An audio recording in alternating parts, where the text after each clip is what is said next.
Assalamualaikum warahmatullahi wabarakatuh.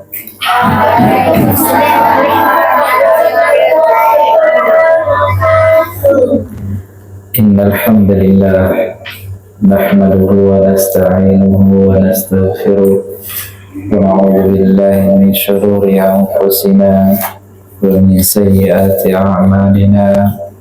Man yahdihillahu fala mudilla lahu ومن يضلله فلا هادي له. أشهد أن لا إله إلا الله وحده لا شريك له وأشهد أن محمدا عبده ورسوله. يا أيها الذين آمنوا اتقوا الله حق تقاته ولا تموتن إلا وأنتم مسلمون.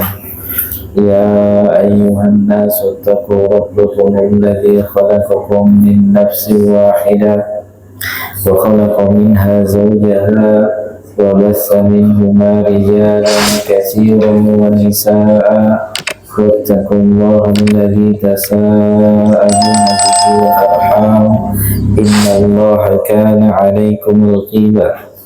يا أيها الذين آمنوا اتقوا الله وقولوا قولا سديدا يصلح لكم أعمالكم ويغفر لكم ذنوبكم ومن يطع الله ورسوله فقد فاز فوزا عظيما. أما بعد فإن أصدق الحديث كتاب الله وخير الحديث حديث محمد صلى الله عليه وسلم وشر الأمور محدثاتها فإن كل محدثة بدعة وكل بدعة ضلالة وكل ضلالة في النار.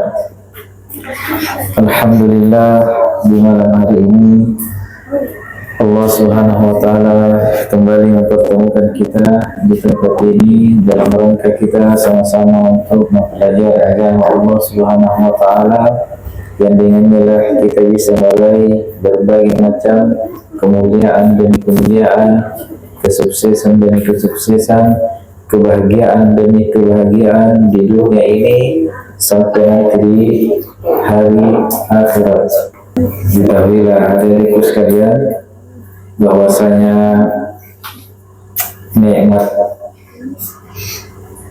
berupa hidayah ketika Allah Subhanahu wa Ta'ala mengarahkan seseorang untuk bisa berada dalam majelis-majelis ilmu, ini adalah nikmat yang terbesar.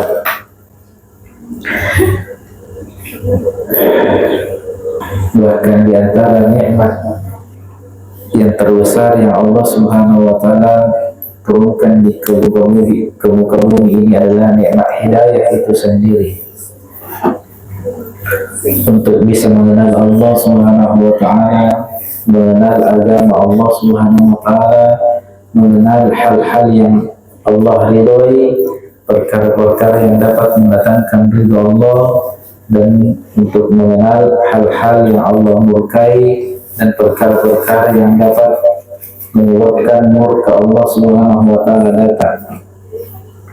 Jika Allah Subhanahu wa Ta'ala membimbing kita, mengarahkan kita untuk mempelajari perkara ini, maka ini adalah nikmat yang terbesar.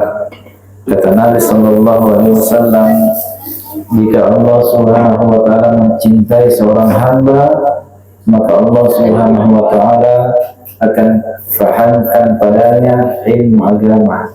Dia akan faham tentang ilmu agama. Dia akan mengetahui tentang hal-hal yang Allah ridhoi dan hal-hal yang Allah murkai.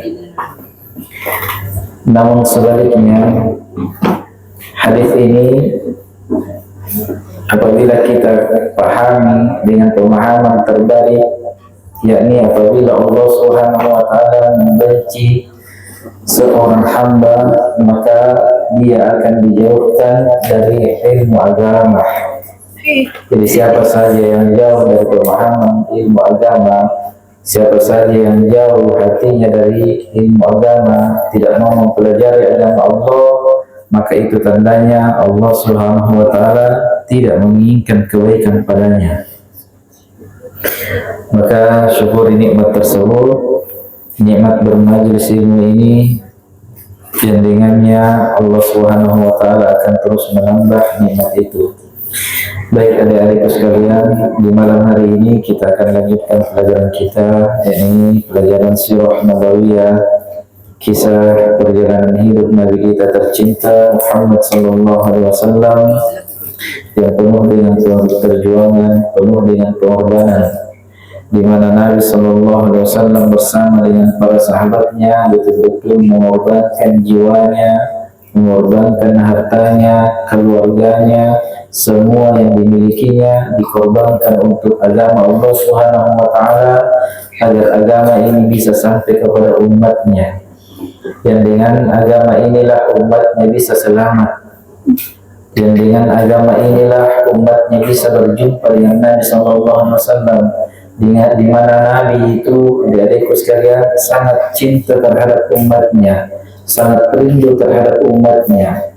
Beliau sallallahu alaihi wasallam berkata, "Bersabar kalian wahai umatku sampai kalian jumpai saya di telagaku, sampai kalian berjumpa denganku di telagaku." Adik-adikku sekalian, Nabi sallallahu alaihi wasallam adalah manusia terbaik semenjak adanya manusia. Nabi sallallahu alaihi wasallam adalah kekasih Allah Subhanahu wa taala. Nabi sallallahu alaihi wasallam adalah manusia yang pertama-tama yang akan masuk ke dalam surga Allah. Tanpa Nabi sallallahu alaihi wasallam pintu surga tidak akan terbuka.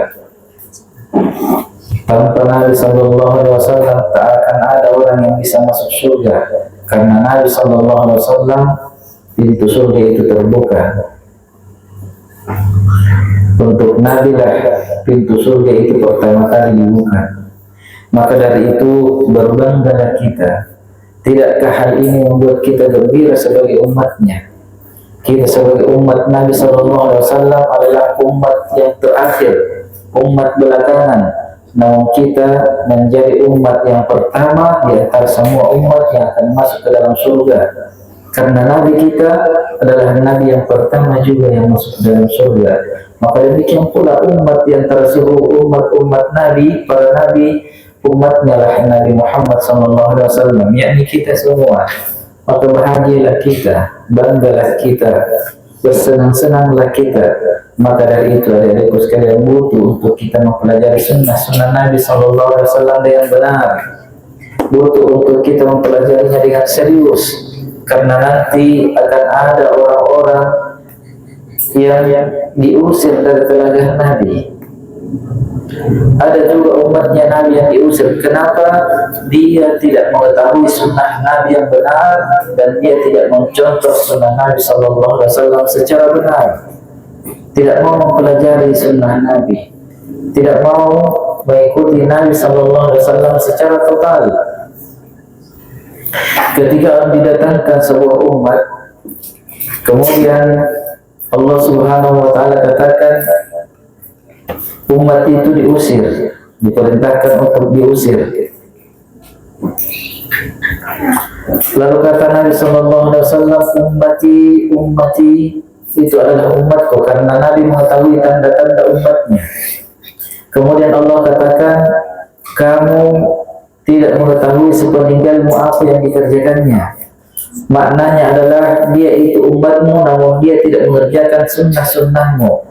Yang dia kerjakan adalah perkara-perkara baru yang tidak engkau tuntunkan, yang tidak engkau perintahkan dalam agama.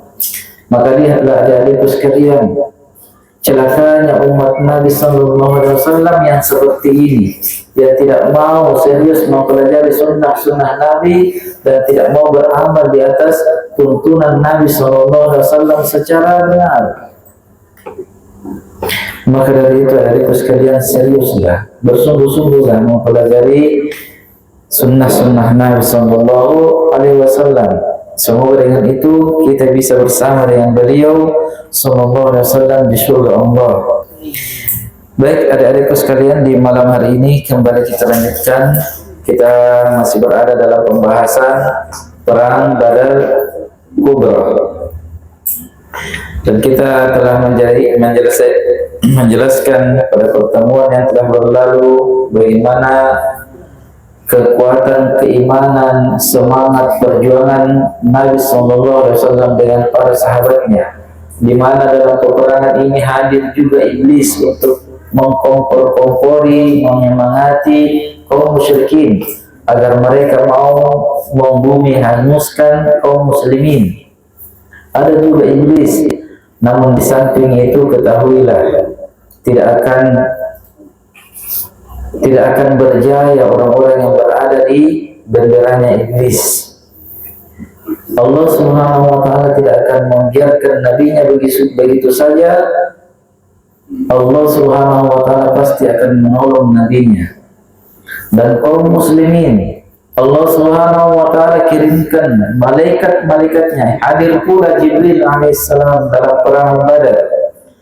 Maka tak kala iblis laknatullah alaihi melihat bantuan pasukan dari Allah Subhanahu wa taala berupa malaikat-malaikat, dia pun lari terbirit-birit ke belakang sampai di Laut Merah. Dia pun celupkan dirinya ke dalam laut tersebut untuk bersembunyi.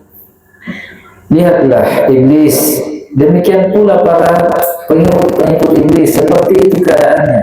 Tak kala pertolongan Allah sudah datang, dia akan segera ciut nyalinya, segera lari.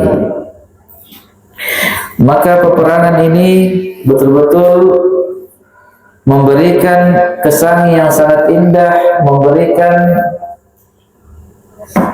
pukulan yang sangat berat bagi kaum musyrikin, di mana jumlah mereka yang begitu banyak terkalahkan dengan kaum muslimin yang jumlahnya sangat sedikit dan mereka persenjataannya apa adanya, tidak lengkap.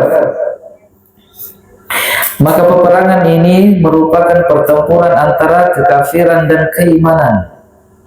Betul-betul dalam peperangan ini betul-betul membedakan antara orang kafir dan orang yang beriman. Sekalipun dia berkerabat, dia berkeluarga, sekalipun dia ada ikatan keluarga, dalam peperangan ini terpisahkan.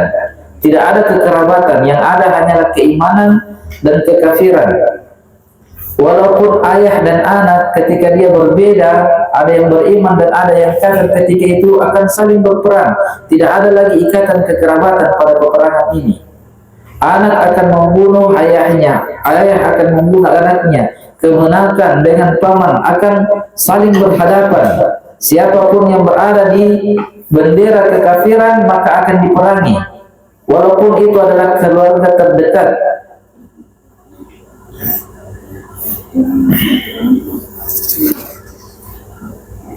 Maka ketika itu seseorang mampu membunuh pamannya yang kafir, ayah, anak, saudaranya, dan orang terdekat dengannya pada peperangan tersebut, yakni pada peperangan Badar, maka Umar bin Khattab radhiyallahu taala anhu telah membunuh pamannya sendiri dari jalur ibu, yakni Al-As bin Hisham. Lihatlah adik-adikku sekalian, sahabat-sahabat Nabi SAW, mereka korbankan keluarga mereka untuk menegakkan agama Allah apabila memang keluarga mereka itu memerangi agama Allah. Beda halnya kalau dia kafir lalu tidak memerangi agama Allah. Tapi kalau dia kafir kemudian memerangi agama Allah Subhanahu wa taala, memerangi kaum muslimin, maka mereka tidak akan segan-segan membunuhnya. Karena kaum muslimin itu cinta sejatinya adalah karena Allah, dan bencinya pun karena Allah, bukan karena kekerabatan, bukan karena kekeluargaan. Tapi siapapun yang mencintai Allah dan mengikuti, mentaati Allah, mereka akan mencintainya. Dan siapapun yang kafir kepada Allah, mereka akan membencinya siapapun dia. Bahkan andai kata orang itu adalah orang tuanya sendiri, mereka akan membencinya dan memeranginya. Inilah keadaan kaum muslimin terdahulu di zaman Nabi SAW. Kemudian berhadapan pula Abu Bakar radhiyallahu taala anhu dengan anaknya sendiri, yakni Abdurrahman. Dan dikisahkan dalam kisah yang lain, ketika di Badar itu anak kandungnya yang bernama Abdurrahman ini selalu diintai oleh Abu Bakar. Abu Bakar As-Siddiq radhiyallahu ta'ala anhu ingin membunuh anak kandungnya ini. Kenapa? Karena ketika itu Abdurrahman ini berada di bendera orang-orang kafir, belum masuk Islam. Dia berada dalam barisan kaum musyrikin terdahulu. Maka Abdurrahman pun senantiasa mengintai dan mengejarnya. Maka Abu Bakar pun senantiasa mengintai dan mengejarnya. Lalu kemudian Abdurrahman mengetahui bahwa bapaknya Abu Bakar mengintainya, mengejarnya, dia pun selalu menghindar.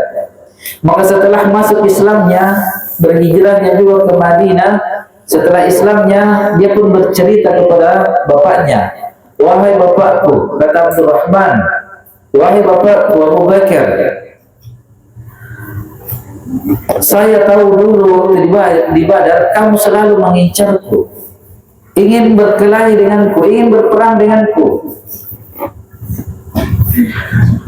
Maka kata Abdurrahman, "Namun aku menghindarinya, saya tidak mau berhadapan denganmu." Maka lihatlah adik-adikku sekalian, lihatlah apa ucapan Abu Bakar. Lihatlah ucapan Abu Bakar yang betul-betul polos dari dalam hatinya, menggambarkan keimanan yang sangat hebat, yang sangat kuat. Lihatlah jawaban Abu Bakar, "Adapun aku, andai kata ketika itu di Badar engkau berhadapan denganku, saya akan membunuhmu."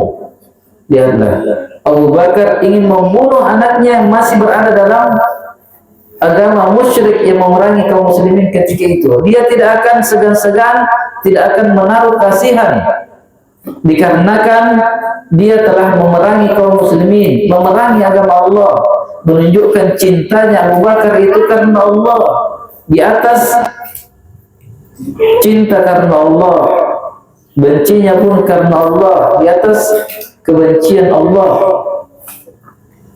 Itulah para sahabat Nabi Sallallahu Alaihi Wasallam. Keluarganya pun dikorbankan kalau memang dia memusuhi agama Allah dan memerangi agama Allah Subhanahu wa Ta'ala. Kemudian kaum muslimin ketika itu juga menawan paman Nabi yang bernama Al-Abbas dari jalur ayah. Demikianlah pada peperangan Badar, orang tua dengan anak, paman dengan kemenakan, saudara, mereka saling berperang untuk meninggikan kalimat Allah. Betul-betul pada peperangan Badar ini membedakan antara keimanan dan kekafiran.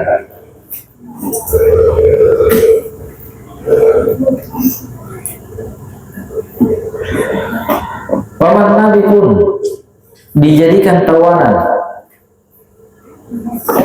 Tidak ada yang terlepas, siapapun dia, ketika dia memerangi agama Allah,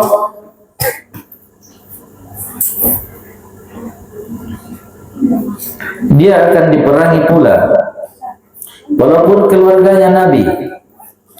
Maka demikianlah dalam pertempuran tersebut terputuslah tali kekerabatan, dan dengan itu Allah menjunjung tinggi kalimat keimanan atas kalimat kekafiran, serta Allah bedakan antara yang hak dan yang batil. Maka dinamakan hari itu dengan Yaumul Furqan, hari pembeda, yakni hari peperangan Badar pada tanggal 17 bulan Ramadan tahun kedua Hijriah. Jadi pada peperangan ini betul-betul nampak jelas antara keimanan dengan kekufuran. Tak ada ikatan persaudaraan ketika itu, kecuali persaudaraan yang dibangun di atas keimanan. Orang yang tidak saling mengenal ketika mereka saling beriman kepada Allah, itulah yang dijadikan saudara terdekat. Mereka akan saling mencintai. Dan sebaliknya, walaupun itu kerabat dekatnya, keluarganya sendiri, ketika ada yang berdiri di atas kesyirikan, kekufuran, memerangi kaum muslimin, itu akan dijadikan musuhnya. Demikianlah keadaan Nabi dan para sahabatnya terdahulu.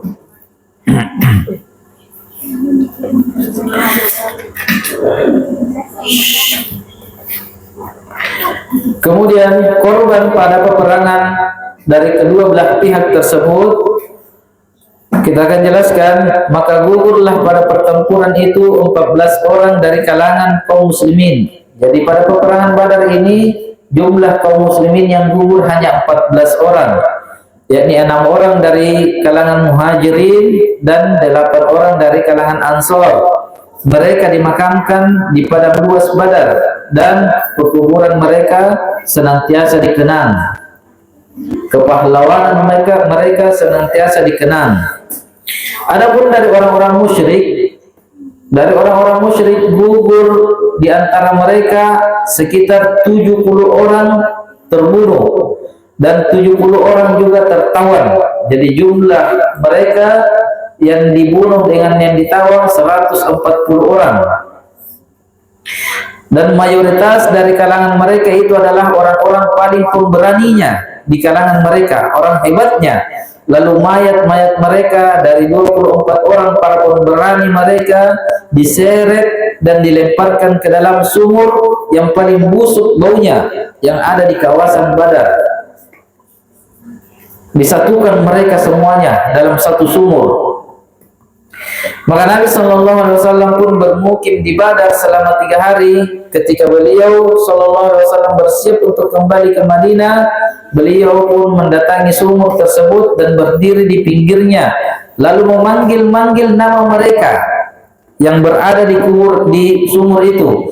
Dipanggil oleh Nabi, wahai fulan bin fulan, wahai fulan bin fulan, tidakkah bisa membuat kalian bahagia jika kalian mau taat kepada Allah dan Rasulnya? Artinya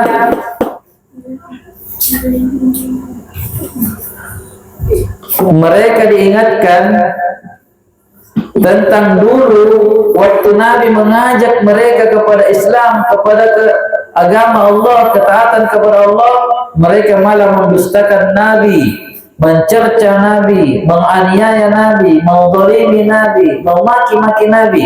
Maka pada hari ini diingatkanlah mereka, tidakkah membuat kalian lebih baik andai kata kalian dulu mau taat, mau beriman kepadaku.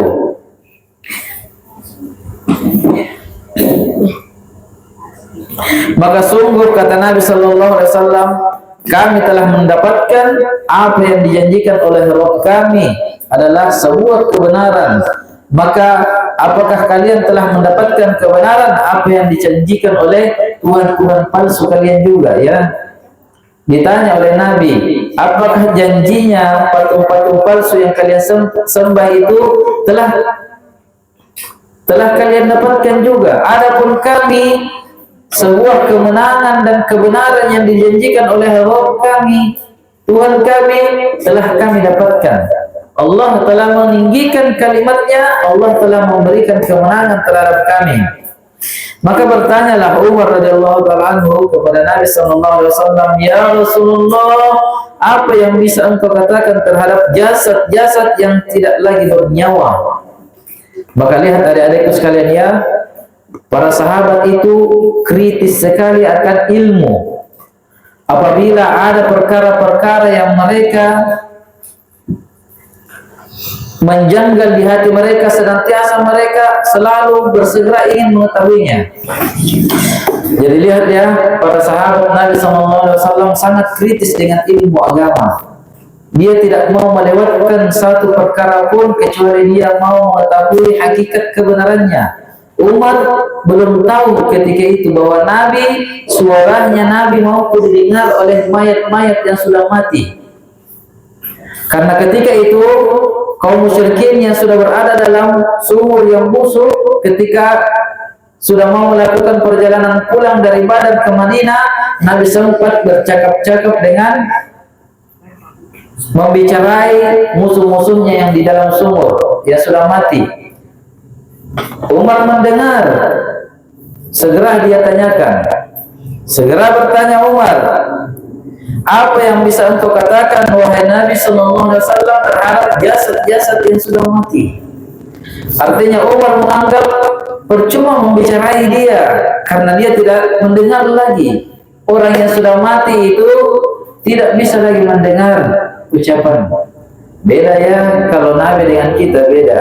Kalau Nabi SAW, orang mati pun tetap mendengar seruannya, jin pun tetap mendengar ucapannya Nabi, syaitan pun.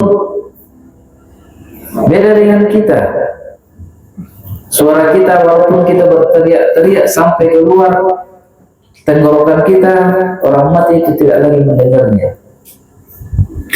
Maka Nabi SAW pun menjawab, bukan hanya kalian yang bisa mendengar seruanku, wahai Abu Bakar, wahai Umar, mereka juga orang yang sudah mati itu bisa mendengar, namun mereka tidak bisa menjawab. Allah membuat orang yang sudah mati itu mampu mendengar seruannya Nabi, namun mereka tak bisa lagi menjawabnya. Inilah diantara tanda-tanda kenabian, kerasulan Nabi kita Muhammad SAW. Inilah mukjizatnya. Orang yang sudah mati pun masih bisa mendengarkan seruannya.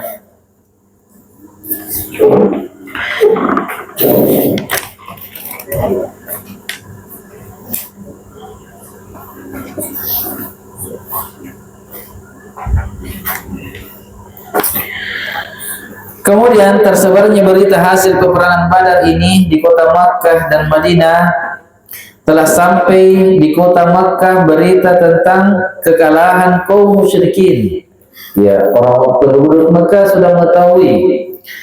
Maka Allah telah menghinakan dan merendahkan kaum musyrikin ini, sehingga mereka melarang untuk melakukan ratap tangis terhadap korban perang mereka. Jadi mereka mengumumkan secara terbuka, tidak boleh ada yang melakukan ratapan, tidak boleh ada yang melakukan raungan terhadap korban-korban perang mereka, terhadap kekalahan mereka yang sangat memalukan. Karena kalau mereka melakukan ratapan tangis, mereka meraung-raung, mereka bersedih, maka ini akan membuat mereka semakin hina, semakin malu, akan semakin diketahui oleh orang-orang sekitarnya. Maka mereka mengumumkan tidak boleh ada ratapan tangis, padahal mereka itu adalah kaum yang sangat senang meratap. Setiap ada musibah mereka suka meraung-raung, meratap, berbicara, mengungkap kesedihannya. Tapi ketika kekalahan di Badar ini, mereka berdiam memendam hal-hal yang ingin mereka ratapi untuk menjaga agar supaya orang-orang tidak terlalu menghinakannya,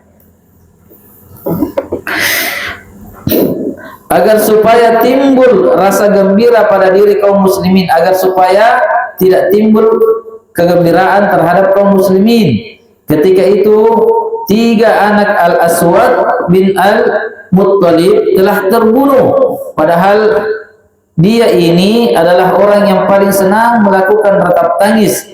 Hingga suatu malam ia mendengar suara seorang wanita telah meratap, hingga ia pun mengira hal aturan ratap tangis ini telah diperbolehkan. Maka dia pun mengutus budaknya, dan datanglah sang budak membawa berita bahwasanya ternyata wanita itu menangis karena kehilangan untanya, bukan menangis karena meratapi kekalahan mereka dalam peperangan Badar. Artinya orang ini sangat ingin meluangkan ratap tangisnya terhadap 3 anak yang terbunuh di Badar. Namun dia tidak mau juga menyelisihi aturan yang sudah ditetapkan oleh saudara-saudara mereka, orang-orang musyrik. Akhirnya dia perjelas dulu apakah aturan ratap tangis itu dibolehkan atau belum. Kalau dibolehkan, dia akan meluangkan ratap tangisnya. Dia akan luapkan karena orang ini sangat senang melakukan ratap tangis. Namun ternyata bukan dibolehkan, tapi perempuan itu meratap karena kehilangan untanya. Hingga orang ini betul-betul meluapkan ratap tangisnya melalui syair-syairnya. Adapun kepada penduduk Madinah, Nabi SAW mengutus 2 orang untuk mengumumkan kabar gembira, yakni Abdullah bin Rawaha untuk Madinah bagian atas dan Zaid bin Harithah untuk Madinah bagian bawah. Sedangkan orang-orang Yahudi justru menyebarkan tuduhan-tuduhan dusta di kota Madinah. Maka ketika sampai berita tentang kemenangan kaum muslimin, meratalah perasaan senang dan bahagia di kota Madinah, dan kota Madinah pun bergoncang dengan suara tahlil dan takbir. Kemudian para pemuka kaum muslimin mendatangi rute menuju Badar untuk menyambut Nabi Sallallahu Alaihi Wasallam. Lihat ya, sementara dalam peperangan Badar ada musuh dalam selimut di Madinah yang memberikan berita-berita dusta, berita-berita palsu, yakni dari kalangan Yahudi. Jadi dari zaman Nabi terdahulu, bahkan sebelumnya Nabi SAW, Yahudi memang terkenal manusia-manusia busuk. Sampai sekarang mereka yang membantai kaum muslimin di Palestina. Yahudi ini di zaman Nabi, dia juga yang sering menyakiti Nabi SAW.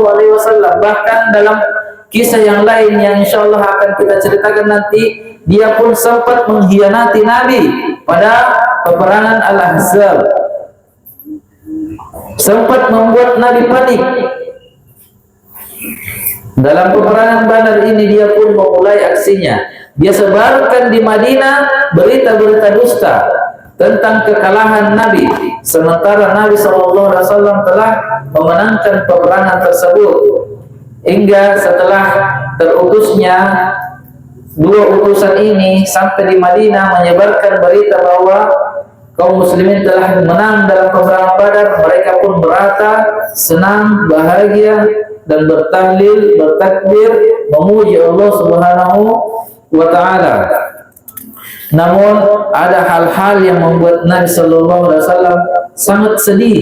Di samping kemenangannya ini, Nabi pun berduka dalam waktu tersebut, dikarenakan selama Nabi di Badar, di Madinah meninggal putri beliau. Sebelum Nabi sampai ke Madinah, meninggallah putri beliau yang diperistrikan oleh Utsman bin Affan radhiyallahu taala anhu, yang insyaallah akan kita baca nanti kisahnya di pertemuan yang akan datang.